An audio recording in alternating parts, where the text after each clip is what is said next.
ఓ 3:30 గంటల కిందట తెలంగాణ ఓటర్ దేవుళ్ళు మామూలు పబ్లిక్ అయినరబ్బా. ఈ కాంచెల్లి ఏ లీడర్ మీ గల్లీకి రాడు, ఏ లీడర్ మీ ఇంటికి రాడు, ఏ లీడర్ మీతో మాట్లాడాడు. గెలిచినోళ్ళన్నా అప్పుడో ఇప్పుడో వస్తారు కానీ ఓడినోళ్ళు మీకు అగుబడితే ఒట్టు. ఏం కనబడ్డా మళ్ళా 5 ఏండ్లకే ఏలుకు ఇంకంటిందంటే మన అక్కెర తీరినట్టే లెక్క.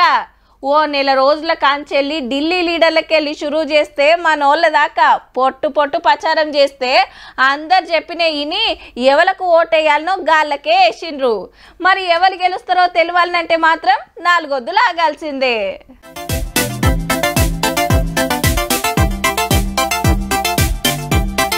పొద్దుగాల 7 గంటలకే ఓట్లేసుడు సురువు అయితే కారట్లు పట్టుకొని లైన్లు కట్టిండ్రు పబ్లిక్ అంతా. ఎందుకైనా మంచిదని సెంటర్ల కాడ టెంట్లు వరిసి నీళ్ల సౌలత్ చేసిండ్రు. ఆడాడ మిషన్లు సతాయిస్తే మార్చే వరకు జరంత లేట్ అయింది. పెద్ద మనుషులు వస్తే జప్పున లోపలికి పంపిండ్రు. నడవశాతగానోళ్ల కోసానికి పయ్యాల కుర్చీలు పెట్టిండ్రు మంచిగా. కొందరు మోతవర్లు సెల్ ఫోన్లు లోపలికి తీసుకుపోయి ఓటేసుకుంటూ వీడియో తీసి ఇన్స్టాలో పెట్టే వరకు కేసు అయింది. మా ఓట్లు తీసేసిండ్రని ఆడాడ లొల్లులైనాయి. జనగాముల ఎమ్మెల్యే పల్లా గారికి కాంగ్రెస్ లీడర్లకు గడబడి అయితే పోలీసులు వచ్చి సంజాయించిండ్రు.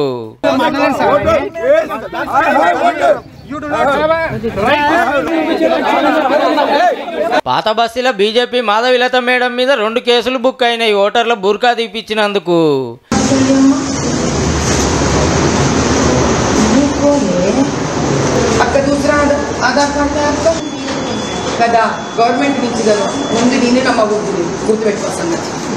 బీజేపీని ఓడగొట్టుమనడని సీఎం సార్ మీద బీఆర్ఎస్ ను గెలిపిమనడని రామన్న మీద కంప్లైంట్లు అందినాయి ఎన్నికల సంఘానికి.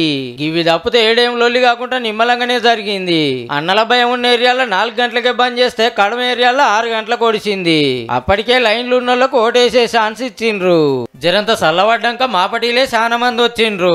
ఆడోళ్ళు మైనార్టీలు బగ్గేసిండ్రు ఈ తాపకు. మొత్తంగా చూస్తే 170 మంది ఓటక్కు వాడుకున్నట్టే. 5 ఏళ్ల కిందట ఎంపీ ఎలక్షన్ లో 162 మందే మరి. అట్లనే సికింద్రాబాద్ కంటోన్మెంట్ ఎమ్మెల్యే సీట్ కోసానికి చూసి ఇయాలనే ఓట్లు పడ్డాయి. టైం అయిపోయినాక మిషన్లకు బందోబస్తు తాళాలేసి పెట్టాల పెట్టి స్ట్రాంగ్ రూమ్ లకు కొంటపోయినరు బందోబస్తు తోటి.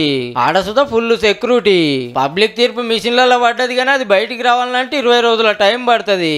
వచ్చే నెల 4 తారీఖు నాడు ఓట్లు లెక్క పెట్టేదాకా నా ఓటు గెలిచిందో లేదో అని ఓటర్లకు, నేను గెలుస్తున్నానో లేదో అని లీడర్లకు అయితే పెద్ద టెన్షనే పో.